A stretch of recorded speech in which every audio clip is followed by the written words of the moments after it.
Hello, welcome to this very special edition of the Paich Report. I'm Brian Paich. When you think of bassist Nathan East, you probably are thinking he's one of the most prolific, in-demand bassists, if not here, but also abroad. In fact, he's played with heavyweights ranging from David Foster to Anita Baker, Chaka Khan, Stevie Wonder. I mean, the man has played with some of the most important musical icons in all genres, ranging from country to gospel to reggae, you name it. But he has a very important feat that he's just accomplished. Of his 35 years in the industry, he's now releasing his very first solo record, and this new album is fantastic. It's got performances with the likes of Michael McDonald, as well as Ray Parker Jr., as well as Eric Clapton. We sat down and we talked about this brand new solo project, and we also talked about the whirlwind week he's had in LA. As you might know, he's the bassist for the pop group Daft Punk, and these guys are really brilliant. In fact, they broke the house down during the Grammys this year, and we talked about how he's been able to really learn from Daft Punk, as well as his collaboration with these guys. So sit back, relax, and enjoy the new music for the upcoming Nathan East solo project here on the Paich Report.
Nathan, this has been a heck of a week for you. Oh no, this is the week that was. With my new partner in crime, Omar, we've been having the time of our life, you know. First of all, before we even get into the whole process of this new record, tell me how Daft Punk approached you to, one, be part of the project and then go on the road with them. You know, just like Omar was saying, we just got a call, you know. Just got, hey, what are you doing on 13th of August or whatever the day was, you know, and then okay, can you come, you know, play with Daft Punk? Yeah. And I know their stuff. I had just seen Tron, and they did the music for that film, you know. And they're just kind of electronica, and I was thinking, wow, this is kind of cool, kind of wild. I don't know what they're going to do, but I walked in the studio, they had all these retro keyboards in there, old rolling synths and all this stuff and tape machines, and I'm going, dude, what's going on in here? And they said, oh, we just want to take it back, you know.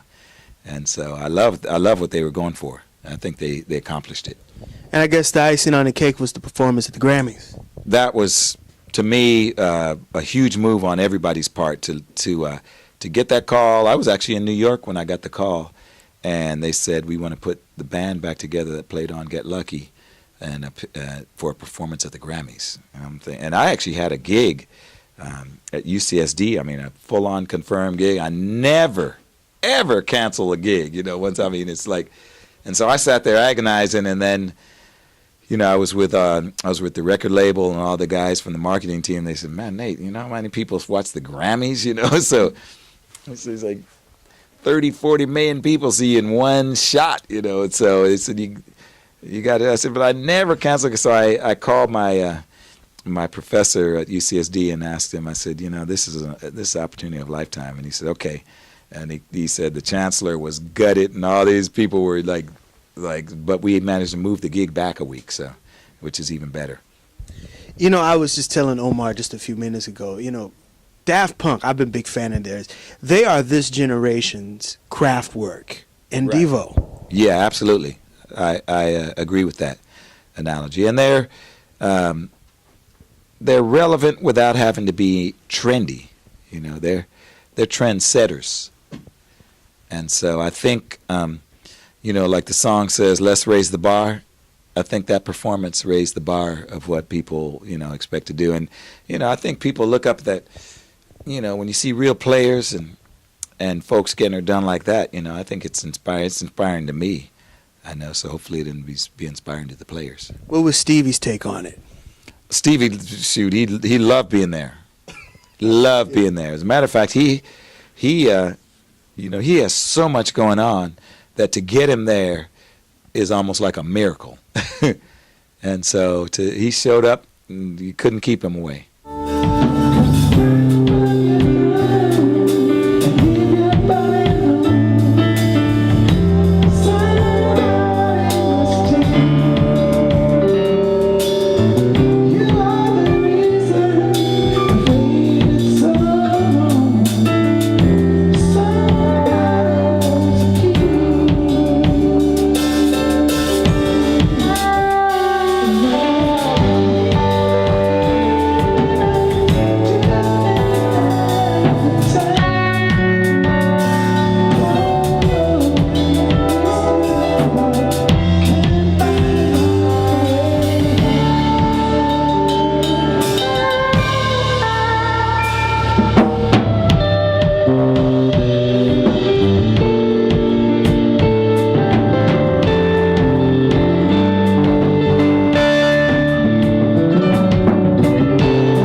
This record, your very first solo record. Now, everybody who listens to modern music, rock, soul, country, I don't know if I'm leaving out any genres, they know that Nathan East is probably on somebody's record over the last 40 years. Come on.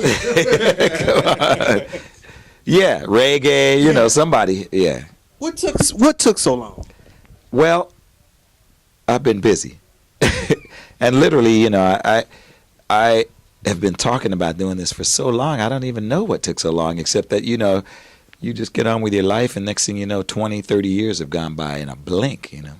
And so that's literally what happened. I mean, I've been thinking about, I always started some tracks, and now being in Foreplay, you know, I would start tracks for my record, and then when we'd go to record, I wasn't really prepared, so I would just use my songs, you know. And so I don't know, but I'm glad it's behind me now finally, because if I have to do one more interview where they say, when are you going to do a record, I'm going to die. So this is great. It's a great feeling. This record is now going to be released in March on Yamaha Entertainment Records. And this record has a hodgepodge of some of your dear musical friends. You have a hodgepodge ranging from Winona to, oh my goodness, Ray Parker Jr. I mean, tell everybody who's on this record. Well, I mean, the core rhythm section are the real unsung heroes that you know that are in there for the lifeline of the record. People like Jeff Babco on keyboards, Michael Thompson on guitar, Ricky Lawson on drums. The late Ricky Lawson. I'm still in shock that he's not with us anymore. And then Tim Carmen played Hammond B3. David Paich played on the tracking dates, keyboards. And then we had Paulinho da Costa and Rafael but Padilla played on everything. He's an amazing percussion. We play a lot with David Foster. So you had that as the chorus section. But then, you know, people like Michael McDonald came in and sang, and got, you know, when Eric Clapton put some guitar on there. Stevie Wonder played harmonica. Sarah Barilles sang a song. Bob James came and wrote a song for me. Chuck Loeb. So, I mean, it's like my friends, you know. What are you saying musically on this, coming out to get your very first solo record? Well, musically, I'm not really trying to beat anybody over the head with anything except just here's what I feel is good music. And I was really encouraged by the Daft Punk brothers, you know, that you can actually go in there and play some music, play some chord changes, and not just have to dumb it down, you know. And that was the thing that inspired me to just say, you know what, you don't have to apologize for going in with a band and some good musicians and making regular music, real music. And so that's really what it is. It's not really trying to be trendy. It's not trying to be showboaty. I ain't trying to give a bass clinic on the record. You know, I'm just trying to, you know, give a music clinic, basically.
This is part of the interview where I asked the master, the musician yourself, to reflect on the artists and musicians of the craft, on what they brought to the game, how it affected you. The first one is Monk Montgomery. Monk Montgomery was the first guy that I heard play lead bass, you know, on the Fender bass, and then, you know, there was a bass line accompanying him, and that was really my inspiration for wanting to do the same exact thing, where you do the melody on the bass solo, but you have a bass player accompanying, just like we turned it into a guitar, you know. And Monk was very, I mean, I love Wes Montgomery, but one of the first musical experiences is listening to Wes, and it's like, that's what I want to do, you know, that just takes you there. And then his brother, I mean, whatever that family had going on, it was pretty special, you know, and very, very influential for me personally. The next one, very important to soul music and the electric bass, James Jamerson. James Jamerson wrote the Bible of bass, and all you have to do is pick up any one of those records, you know, Stevie Wonder, I Was Made to Love Her, and Motown, up one side, down the other, the king of the bass, literally, and there's not a bass player walking the planet that wouldn't say the same thing. You know, we revere James Jamerson. Michael Henderson. Michael Henderson, the same. Starship and all those records, that's when I was like noticing that, wow, the bass is like he's playing chords and it's stepping out as a lead instrument, you know, and then he's doing all these creative, beautiful lines. Very influential, very important bass player in our time. Jaco Pastorius. Jaco. Where do you begin? I mean, I'm speechless. He is probably one of the guys that messed every bass player up. When he came on the scene, my phone was blazing. People say, you got to hear this. The guy makes the bass sound like a Fender Rhodes. He's doing these harmonics. And to this day, I'm influenced by his playing. I recorded America the Beautiful and started with his arrangement. And then I kind of developed it to make it my own, but it was inspired by his arrangement of just picking up the melody. Genius player, you know, and there's a difference between like a genius creative genius, and what he did with the instrument revolutionized the bass like nobody else, and I wish he was still alive. I can't even imagine what he would be doing to this day. My last bassist I'm going to bring up, and he's a contemporary of yours. In fact, you guys came in relatively around the same time, and I think you know what I'm about to talk about, Marcus Miller. Of course, Marcus Thriller Miller. You know what, Marcus is, not only is he the greatest bass player, but he's a great composer, incredible man. You know, he's an ambassador. And, you know, New York should be proud to call him their son. You know, he really he's really one of these guys that he's a master, he's a teacher, he's a mentor, and literally all I have to do is think about Marcus, and it changes the way I approach playing bass. You know, and he's just so lyrical, musical. Nobody slaps that bass like Marcus. And but he has his own tone, his own voice and identity, and really probably one of the most important figures in bass playing. You were one of the co-founders of Fourplay. Yes. And, you know, again, you know, I said what I said earlier in the piece, Fourplay is another facet of your collaboration with some other great musicians. Tell me how that started. Well, it started in the studio with Bob James recording his album Grand Piano Canyon, and he asked Lee Ritenow and Harvey Mason, who should I call for bass? And we hadn't worked together. They both recommended me. Thank you, guys. And so that was kind of, I call that the first Foreplay album, because the four of us were in the studio, and we played this song, and just the magic, the sound of it was just perfect. You know, I mean, when you just get that right combination of elements. And Bob, you know, on the session, he was an executive at Warner Brothers, and he said, guys, I mean, you want to start a band? And everybody kind of just said, yeah, you know, Foreplay. He had a name already, and I tell you what, it was literally a no-brainer. All we had to do was get together and play, and we knew that there was something very special. So I will always be forever grateful to those guys for recommending me to Bob, and then to Bob for taking it to another level. And we've had more than 2 decades now of ripping and running around the world together, having a great time. You guys been through 3 guitarists. 3 guitarists now.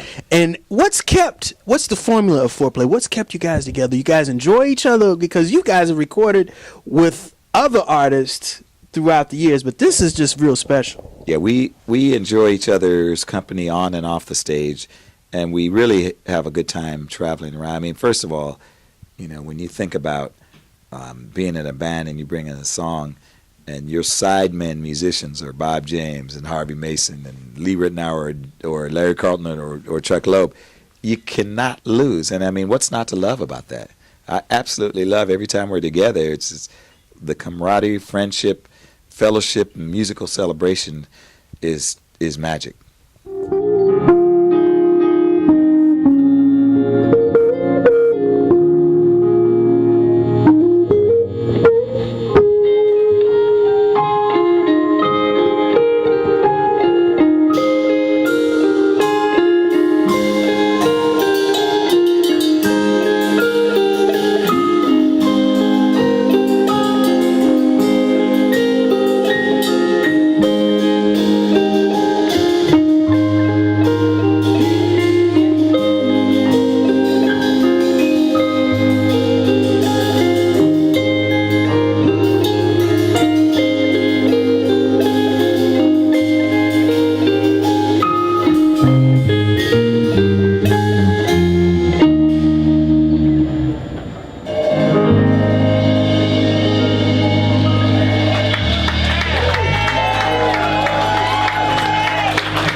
I'd heard about him a lot, and finally met him. We met each other at Live Aid in about 1980, what it was that, 86, 85, in Philly, at the stadium there. And he was playing with Kenny Loggins. I was playing with the Finale and with the Thompson Twins. And everything that I heard about him was true and beyond. He's truly a phenomenal musician, and I'm as much of a fan and a friend and a supporter as anything else. I really love Nathan's musicality, his playing, and very inspired by it. You know, I had the wonderful honor of profiling and interviewing another one of your dear friends who you've recorded with many years with Fourplay as well as other records, Larry Carlton, and we talked about the art of being a session musician, and part of your career has been in many ensembles, but you've also been music director and played with a lot of other musicians. Tell me about your evolution as a bassist coming into the recording industry in the 70s. Oh, wow. Well, the very first major gig that I got was with Barry White and the Love Unlimited Orchestra. So if you can imagine 16 years old and performing in a tuxedo on the stage at Madison Square Garden with the Love Unlimited Orchestra and Barry White, the Apollo Theater, it's like, I'm just going, really? It's as good as it gets, you know? And then Barry White had, you know, tons of big #1 hits at that time. And that was my first taste of what this was like, you know? And little did I know that I would go on to, I mean, that would be my life, pretty much. Barry White was a genius, and let me explain how his genius was. And this is, the people don't talk about this. Barry White had an 8th grade education, could not read music, right, but could tell the orchestra what he wanted to hear. Yeah, to be able to articulate to an orchestra, and he'd come up and give us our parts too. I always say I went to BWU, Barry White University, and he'd come up and he'd say, you know, Ecstasy Lane, when you lay down, he'd say, you play boom, boom, boom, and then that's what you play. And the next, bam, you know, and he'd give each player their parts, you know, and it was amazing to watch. Everyone knows your famous collaborations and your partnerships with Stevie Wonder and Eric Clapton. I want to know what those two mean to you musically as well as personally, and how have both those musicians helped you and continue to help you musically? Well, both of those guys, whether you're friends with them or not, and which I have the great honor of being able to call them my friends as well, but they're both role models, mentors, and when you think about artistry, all you have to do is think about those guys, and it takes your game up. When I'm singing or trying to sing or trying to write or anything, you know, if I think about Stevie Wonder, it immediately puts the bar very high and to a place where you strive to achieve. So it raises your game, just the thought of those guys, And then same thing with Eric Clapton. He's done so much. He has nothing to prove, and the way he plays is like, it's not a showboat check me out, but it's more like a big heart playing the guitar. And for me, that's what I kind of try to emulate. I don't play from a standpoint of, I want you to hear what I practiced in my room, and I'm going to display my virtuosity to you, academic. No, their gift is very spiritual, and when you see Stevie in the studio, you see like the shortest distance from like God to his fingers, and you just see the creativity coming down. And so those are the kind of players that I feel very fortunate to be able to play with, but then even more fortunate to be able to call my friends, where you can pick up the phone and call them, and you can have dinner together and go out and hang, and it's something very special. Nathan East, this is the hardest and the last question of the interview. What does jazz music mean to you? Actually, that's an easy question, because jazz means freedom to me, and it means expression. It means that there is no definition. It's just improvisation, creativity. It's all the things that you can't really put your finger on, or you can't put a label on. And I love it because you never know what you're going to get. And when you play with people like Herbie Hancock and Bob James and these guys that are like a fountain of creativity, like they'll play it one way one time, the next time around it'll be completely different and completely more innovative. And that to me is what, where your brain and your mind can just be released and express itself, and there's nobody around there saying with a rule book, oh no, that note doesn't belong in that chord, or oh no, you can't do that, or so I mean, it's exploring the unknown, and you can continue to do that. I mean, look, you can do that until the day you die. It's timeless, and so I think that's what jazz means to me. That'll do it again for this very special edition of the Paich Report. I'm Brian Paich. I'd like to personally thank the incomparable Nathan East for his time, as well as the staff and management at Yamaha Entertainment here in New York City for their warm hospitality. As always, please visit my website, www.thepachreport.com, for my weekly column as well as my past segments. Until next time, remember, if it's in the groove, it'll make you move. Till next time, peace.